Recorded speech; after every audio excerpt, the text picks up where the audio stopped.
Seja bem-vindo ao canal Informação Cristã.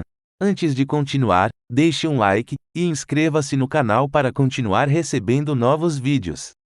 Muito obrigado e que Deus te abençoe.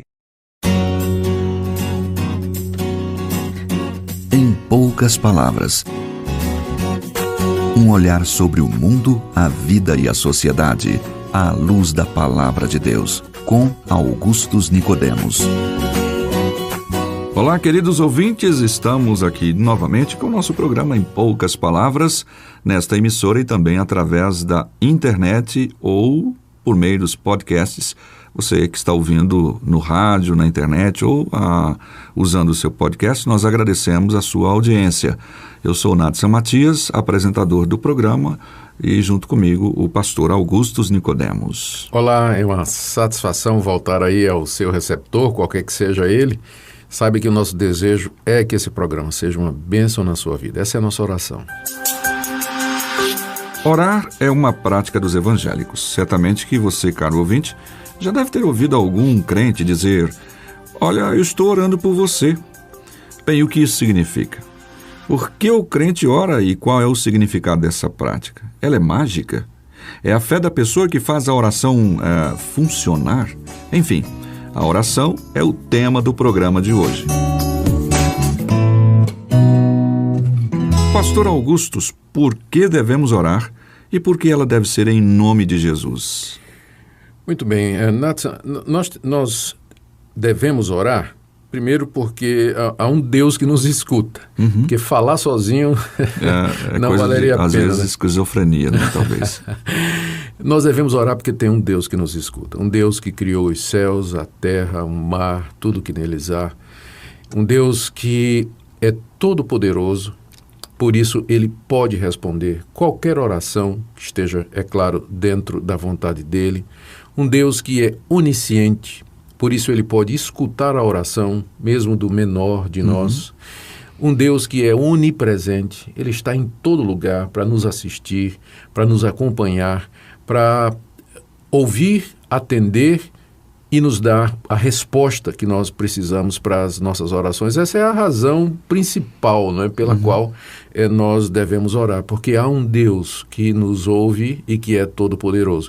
Se o Deus que existe fosse, por exemplo, o Deus de determinadas religiões orientais, que não é um Deus pessoal, mas é simplesmente uma força que permeia o universo e a realidade, então a oração não faz sentido. Aliás, a oração não faz sentido em muitas religiões fora do cristianismo, porque o Deus dessas religiões não é um Deus pessoal. De relacionamento. Não é um Deus com quem você pode se relacionar, mas é uma força que, como eu disse, magnetiza e mantém a coerência do universo, ou enfim. É quase como se a pessoa orasse para si mesma, digamos assim. Na verdade, é meditação. Não é? Onde não existe um Deus pessoal com o qual você possa se relacionar, a alternativa é você meditar, você ficar olhando dentro de você mesmo, procurar o seu eu interior e tudo mais. Então, a própria ideia da oração pressupõe a existência de um Deus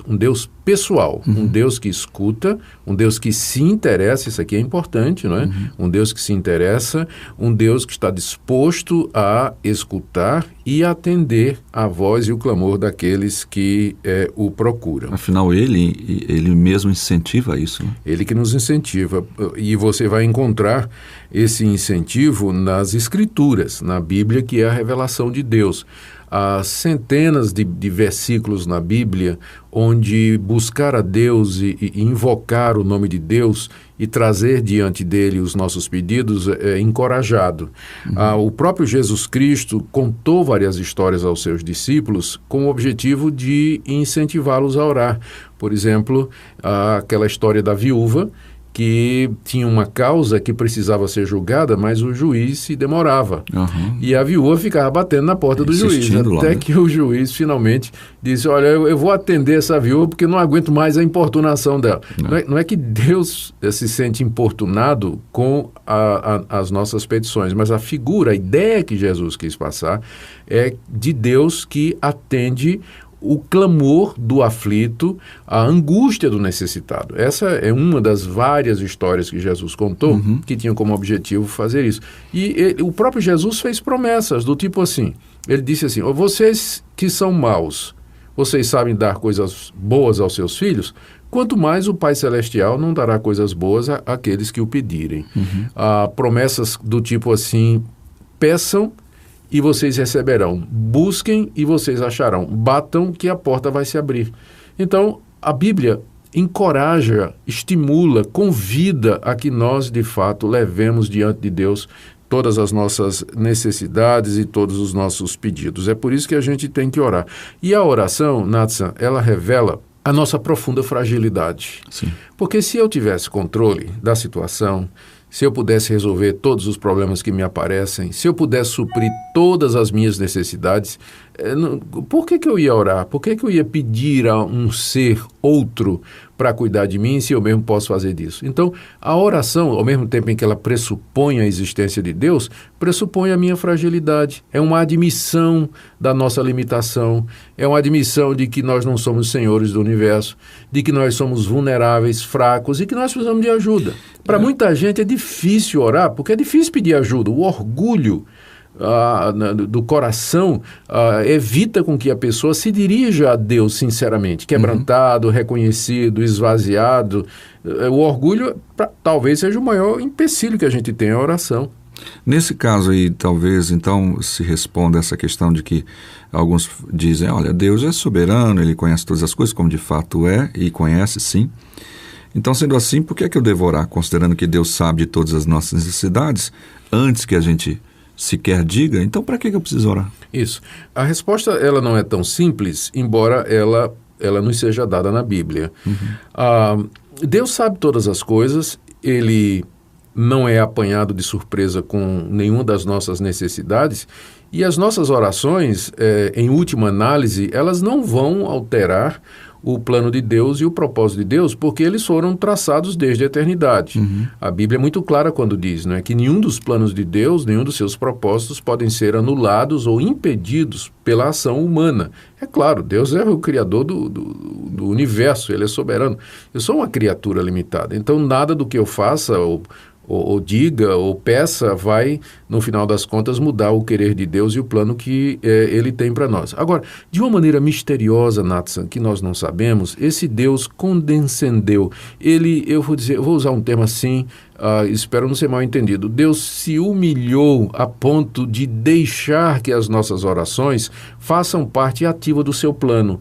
De uma forma muito complicada para nós, que a gente não sabe explicar, as minhas orações, as suas orações dos nossos ouvintes, elas de fato fazem a diferença. Com certeza. Quando você ora, de fato Deus ouve e Deus atende, e de uma maneira, como eu disse, a gente não sabe, isso se encaixa no plano de Deus. De uma forma extraordinária, né? De uma maneira extraordinária. Então, quando oro, quando eu me ajoelho diante de Deus, e eu peço a Deus, por exemplo, que Ele me cure, ou que Ele resolva esse problema, ou que Ele salve alguém que está em pecado, ou que Ele abençoe a presidente da República, ou que Ele cuide da economia brasileira, que Ele me dê uma chance de trabalho e tudo mais, a minha oração, ela não é uma irrealidade, ela não é uma peça de ficção. Mas Deus a leva a sério e ela vai contar na maneira de Deus agir no mundo. Só que no final, tudo isso já estava dentro do plano eterno de Deus. E faz parte do plano dele a nossa oração. Sem dúvida nenhuma. Ele, quando planejou todas as coisas, um dos ingredientes do seu plano é a oração do seu povo, a oração daqueles que o buscam.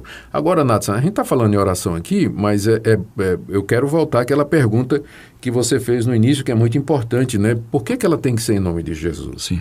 Eu creio que aqui é que reside, eu diria assim, a definição primordial da natureza da oração. Para a gente entender por que a oração tem que ser em nome de Jesus, a gente tem que primeiro entender a realidade do pecado e como o pecado nos separou de Deus. Pecado é a desobediência à lei de Deus. Pecado é você fazer o que Deus diz que não deve ser feito e você deixar de fazer aquilo que Deus diz que tem que ser feito. E todos nós somos pecadores. Deus, porque é santo, Ele não pode atender pecadores. A santidade de Deus impede que Ele contemple o mal. Se Deus olha para nós, Ele só pode olhar a injustiça. Sim. em ira. E a sua justiça reivindica e demanda que nós paguemos com nossa vida, com nossa alma, a culpa de termos violado os seus mandamentos. Então, para que nós tenhamos um relacionamento com esse Deus pessoal, é primeiro necessário resolver o problema do pecado. O profeta Isaías, há muito tempo, ele disse assim: o braço de Deus não está curto para poder agir, nem está surdo o seu ouvido, para ele não poder ouvir. Mas as vossas iniquidades fazem separação entre vós e o vosso Deus, e os vossos pecados encobrem o seu rosto de vós, para que vos não ouça. Então, como é que a gente pode fazer isso? Como é que pode remover o pecado, que é esse empecilho, não é, entre nós e Deus? E a resposta, de fato, é Jesus Cristo. Ele veio morrer por estes pecados, levar sobre si a condenação que a nossa culpa merece, e por isso ele se torna um mediador entre Deus e os homens. Então, quando Deus olha para mim, ele olha em Cristo, e dessa maneira a sua ira é aplacada, a sua justiça é cumprida, porque Cristo a cumpriu de maneira passiva e ativa, e agora eu posso ter livre acesso a Deus. Por isso que a Bíblia diz: há um só Deus e um só mediador entre Deus e os homens, que é Jesus Cristo. E o próprio Jesus Cristo disse assim: eu sou o caminho, a verdade e a vida, ninguém vem ao Pai senão por mim. Então, o segredo da oração é você ir a Deus em nome de Jesus, ou através de Jesus, mediante a obra de Cristo Jesus. O que é que isso significa na prática, Nathan?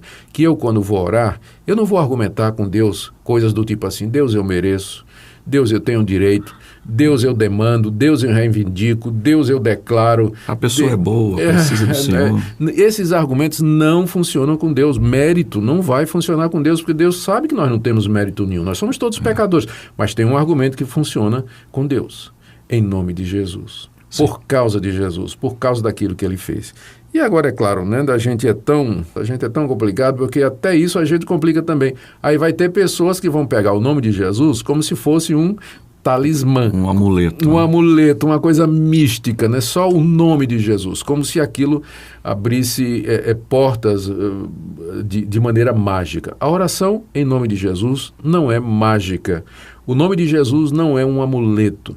Orar em nome de Jesus significa sinceramente se aproximar de Deus, arrependido dos seus pecados e confiando somente nos méritos de Jesus Cristo. É isso que é orar em nome de Jesus.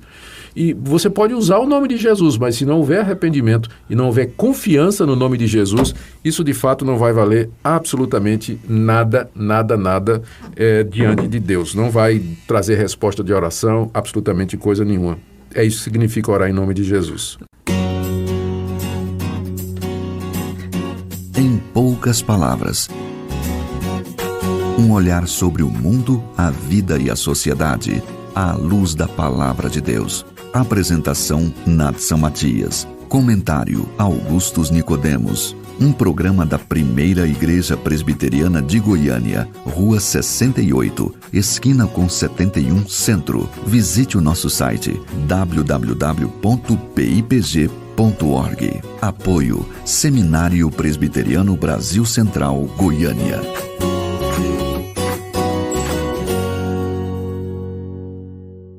Obrigado por ter assistido um vídeo do nosso canal Informação Cristã. Esperamos que ele tenha edificado a sua vida e também da sua família. Pedimos que por favor se inscreva no nosso canal, dê um like e compartilhe esse vídeo para o maior número de pessoas, para que elas também sejam edificadas e alcançadas pela palavra do nosso Deus. Que Deus te abençoe e até o próximo vídeo.